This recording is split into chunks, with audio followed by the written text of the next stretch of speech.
नमस्कार, मैं हरि। आप देख रहे हैं डिजिटल न्यूज झारखंड। आज जानते हैं झारखंड के प्रमुख खबरों के बारे में। इससे पहले इस छोटी सी निवेदन की वीडियो को एक लाइक अवश्य कर दें। आपका लाइक करना ही हमारा मेहनत का फल होता है। तो चलिए शुरू करते हैं आज की पहली और बड़ी खबर। झारखंड सरकार 65,000 शिक्षक कर्मियों को होली की देगी तोहफा, तो वहीं ईपीएफ और पेंशन का भी मिलेगा लाभ। दरअसल आपको बता दूं कि राज्य के 65,000 शिक्षक व कर्मचारियों को ईपीएफ और पेंशन का लाभ मिलेगा। इनमें 61,000 पारा शिक्षक, सहायक अध्यापक शामिल है। शिक्षा मंत्री जगन्नाथ महतो ने सोमवार को इस आशय के प्रस्ताव पर अपनी स्वीकृति दे दी है।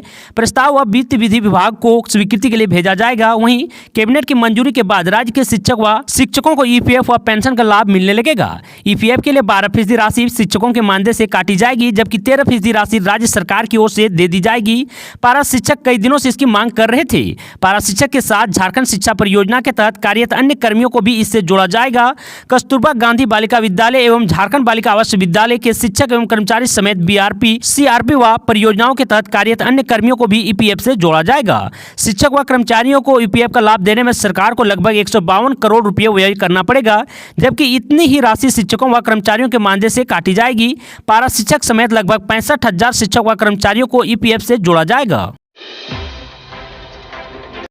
झारखंड कैबिनेट बैठक की तीसरी बार बदली तारीख, अब 2 मार्च को होगी बैठक। दरअसल आपको बता दूं कि झारखंड कैबिनेट की बैठक में एक बार फिर बदलाव हुआ है।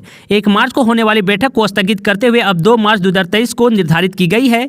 मंत्रिमंडल सचिवालय एवं निगरानी विभाग समन्वय द्वारा सूचित किया गया है कि बुधवार 1 मार्च 2023 की शाम 5 बजे होने वाली मंत्रिपरिषद की बैठक अब गुरुवार 2 मार्च 2023 की शाम 5 बजे या विधानसभा की बैठक के तुरंत बाद जो भी बाद में हो प्रोजेक्ट भवन स्थित मंत्रिपरिषद कक्ष में होगी।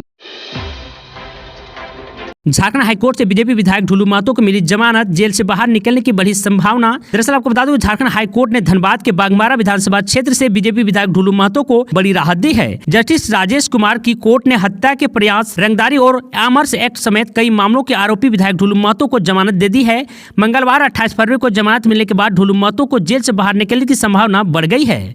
मालूम हो कि वारंटी राजेश गुप्ता को पुलिस हिरासत से छुड़ाने और सरकारी काम में बाधा पहुंचाने के मामले में विधायक ढुलू महतो समेत 3 आरोपियों को जनवरी माह में ही झारखंड हाईकोर्ट से जमानत मिल गई थी, लेकिन हत्या के प्रयास, रंगदारी और आमर्स एक्ट समेत अन्य मामलों के कारण विधायक ढुलू महतो जेल में बंद थे। इधर 28 फरवरी 2023 को झारखंड हाईकोर्ट ने इन मामलों में भी जमानत मिलने के बाद अब विधायक के जेल से बाहर निकलने की संभावना बढ़ गई है। खबरों में आगे बढ़ने से पहले आपसे छोटी सी निवेदन की अगर आप चैनल में नए हैं तो चैनल को सब्सक्राइब अवश्य कर लें ताकि झारखंड की हर खबर आप तक पहुंचा सकें।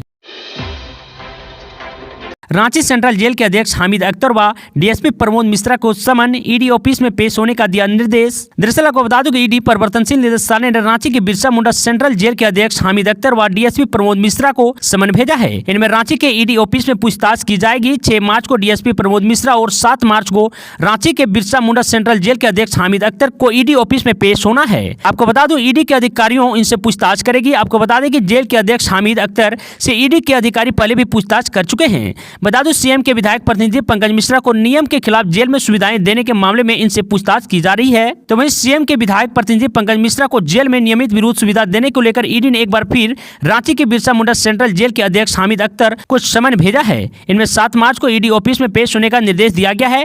इससे पहले भी बिरसा मुंडा सेंट्रल जेल अध्यक्ष हामिद अख्तर से ईडी के अधिकारी पूछताछ कर चुके हैं। इधर डीएसपी प्रमोद मिश्रा को भी ईडी ने समन भेजकर 6 मार्च को पेश होने का निर्देश दिया है। ईडी के अधिकारी इनसे भी पूछताछ करेगी। नियोजन नीति पर सदन में हंगामा, बीजेपी ने मांगी सीएम का इस्तीफा। दरअसल आपको बता दूं कि झारखंड विधानसभा के बजट सत्र का आज दूसरा दिन है। दूसरे दिन की शुरुआत हंगामेदार रही। बीजेपी विधायक नियोजन नीति के मुद्दे पर जमकर हंगामा करने लगे, तो वहीं कई बीजेपी विधायक विधानसभा के मुख्य द्वार पर धरने पर बैठ गए। बता दूं कि विधायकों ने मुख्यमंत्री हेमंत सोरेन और राज्य सरकार के खिलाफ जमकर नारेबाजी की। मुख्यमंत्री पर बेरोजगार युवाओं का भविष्य खराब करने का आरोप लगाते हुए बीजेपी विधायक ने उनकी इस्तीफा मांगा है। अनंत ओझा, विरंची नारायण और अपर्णा सेना गुप्ता ने जमकर नारेबाजी की। गौरतलब है कि झारखंड के मौजूदा हेमंत सोरेन सरकार द्वारा नौकरियों के संबंध में लाई गई नियोजन नीति को लेकर झारखंड हाईकोर्ट ने असंवैधानिक बताते हुए दिसंबर 2022 में रद्द कर दिया था। हाईकोर्ट ने खास तौर पर इसे संवैधानिक के अनुच्छेद 14 और 16 के खिलाफ बताते हुए नए सिरे से नियोजन नीति बनाने का निर्देश दिया था। आपको बता दूं कि उस समय नियोजन नीति में प्रावधान किया गया था कि प्रदेश की तृतीय और चतुर्थ वर्गीय नौकरियों में केवल उन्हीं उम्मीदवारों को आवेदन करने का हक होगा जिन्होंने 10वीं और 12वीं की पढ़ाई झारखंड से की है। तो वही नियोजन नीति रद्द होने के बाद बीजेपी का षड्यंत्र बताते हुए मुख्यमंत्री ने कहा था कि नीति झारखंडियों के हित में ही थी। इसके बाद मुख्यमंत्री ने कहा था कि वह युवाओं को सलाह लेने के बाद उनके मन मुताबिक नियोजन नीति लाएगी। इस बात की काफी संभावना है कि मौजूदा बजट सत्र में हेमंत सोरेन सरकार नई नियोजन नीति लेकर आए। तो वही सरकार में शामिल कांग्रेस पार्टी के प्रदेश अध्यक्ष दीपक प्रकाश ने भी इससे संकेत दिए थे। सुप्रियो भट्टाचार्य ने भी कहा था कि इस बार नियोजन नीति विपक्ष को बहुत परेशान करेगी। झारखंड में 1 मार्च यानी आज से सभी डॉक्टर जाएंगे हड़ताल पर, सभी सुविधाएं होगी ठप। दरअसल आपको बता दूं कि झारखंड के डॉक्टरों ने सुरक्षा की मांग को लेकर आगामी 1 मार्च को पूरे राज्य में हड़ताल का ऐलान किया है।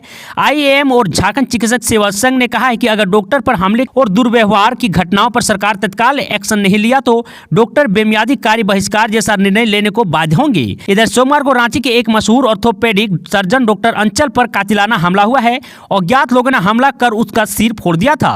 आपको बता दूं कि उन्होंने इलाज के लिए हॉस्पिटल में दाखिल कराया गया है। उनकी हालत खतरे से बाहर बताई गई है। इस घटना के बाद आईएएम की झारखंड इकाई ने आपात बैठक बुलाई है। इनमें आगामी 1 मार्च को कार्य बहिष्कार आंदोलन को 100% सफल बनाने का संकल्प लिया गया है। हाल ही में रांची के अलावा गढ़वा, जामताड़ा, धनबाद, बोकारो, लोहरदगा और हजारीबाग की घटनाओं पर विरोध जताया गया है।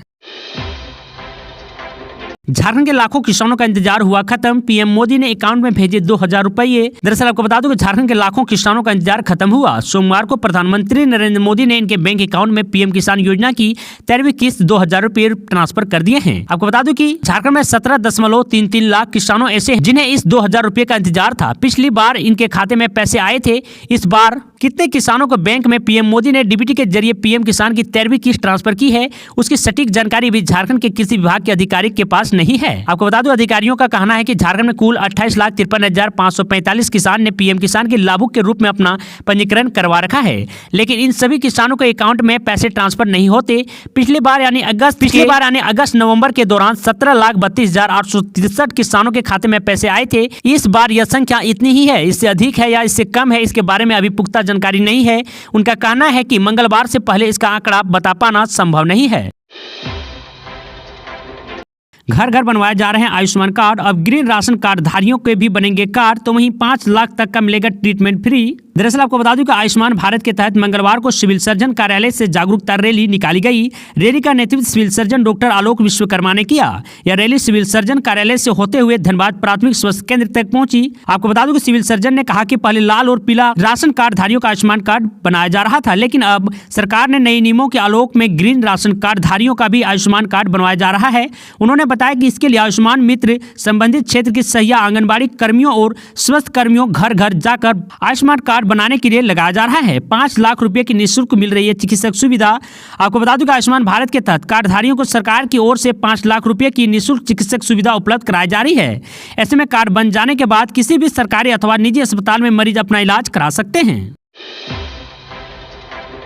धालबुमगढ़ में नहीं बनेगा एयरपोर्ट, केंद्र सरकार ने रद्द किया प्रस्ताव, क्या बोले विधायक रामदास सोरेन। दरअसल आपको बता दूं कि लंबे इंतजार के बाद आखिरकार केंद्र सरकार ने धालबुमगढ़ में एयरपोर्ट निर्माण के प्रस्ताव को रद्द कर दिया है। पर्यावरण संरक्षण एवं एलिफेंट कॉरिडोर होने के कारण दर्शाते हुए केंद्रीय नगर विमान एवं इस्पात मंत्री ज्योतिरादित्य सिंधिया ने इस संबंध में 27 फरवरी को पत्र जारी कर एयरपोर्ट निर्माण के अध्याय का पटपेक्ष कर दिया है। पत्र में कहा गया है कि भारत सरकार की क्षेत्रीय कनेक्टिविटी योजना उड़ान के तहत जमशेदपुर में टाटा स्टील के स्वामित्व वाले सोनारी हवाई अड्डे से उड़ान का संचालन शुरू हो चुका है। धालबुमगढ़ में द्वितीय विश्व युद्ध का परित्यक्त हवाई अड्डा है, जो वर्तमान में जर्जर हालात में है तथा संचालन के लिए उपयुक्त नहीं है।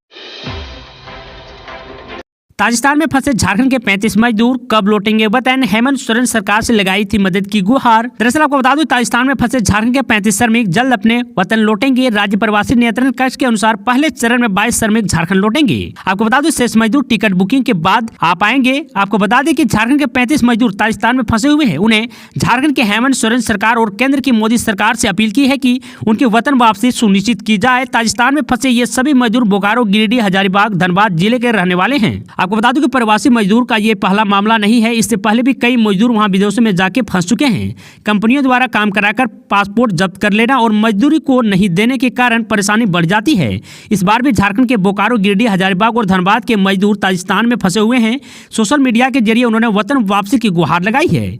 बता दें प्रवासी मजदूरों की सुरक्षित वापसी के लिए झारखंड के हेमंत सोरेन सरकार द्वारा ताजिस्तान में भारतीय दूतावास से संपर्क किया गया है। इसके बाद इसकी वतन वापसी का राह आसान हुई है। बता दें पहले चरण में 22 मजदूर झारखंड लौटेंगे, इसके बाद शेष मजदूर आएंगे। 2016 से पहले नियोजन नीति पर नियुक्ति के पक्ष में 73% युवा हेमंत सोरेन सरकार ने मांगी थी राय। दरअसल आपको बता दूं कि मुख्यमंत्री हेमंत सोरेन के नेतृत्व में खतियान आधारित नियोजन नीति पर अंतिम निर्णय लेते हुए विधानसभा से इस संबंध में विधेयक पारित करते हुए आगे के निर्णय के लिए राज्यपाल के पास भेजा गया था। बता दूं कि राज्य सरकार इस संदर्भ में स्पष्ट माना था कि 1932 की खतियान आधारित नियोजन नीति एवं पिछड़े वर्ग को 27% आरक्षण देने के विषय को संविधान की 9वीं अनुसूची का संरक्षण मिल जाने के बाद ही बहाल किया जाए। इन परिस्थितियों में जब राज्यपाल द्वारा राज्य सरकार का प्रस्ताव वापस कर दिया गया, ऐसे में एक तत्कालिक कदम की जरूरत को महसूस करते हुए राज्य के युवाओं को इस संबंध में राय जानने का प्रयास किया गया था। बता दूं क्योंकि पूर्व की सरकार के समय लाई गई 13-11 वाली नियोजन नीति को भी न्यायालय द्वारा रद्द करने का आदेश पारित किया जा चुका था। ऐसे में युवाओं को राय जानना था कि क्या तत्कालिक तौर पर पूर्व नियोजन नीति 2016 के पहले वाली के आधार पर नियुक्ति की प्रक्रिया प्रारंभ करनी चाहिए। इसके लिए राज्य सरकार ने मिनी रतन कंपनी को राय लेने के लिए जिम्मा सौंपा था। राय के लिए कुल 7,33,921 लोगों तक पहुंच गई है। 73% झारखंड के युवाओं ने 2016 के पहले वाली नियोजन नीति के आधार पर नियुक्ति प्रक्रिया शुरू करने पर सहमति जताई है। ऐसे ही झारखंड की तमाम छोटी बड़ी खबरों को जानने के लिए चैनल को सब्सक्राइब अवश्य कर लें ताकि झारखंड की हर छोटी बड़ी खबर आप तक पहुंचा सके। आज के लिए इतना ही। जय हिंद, जय भारत, धन्यवाद।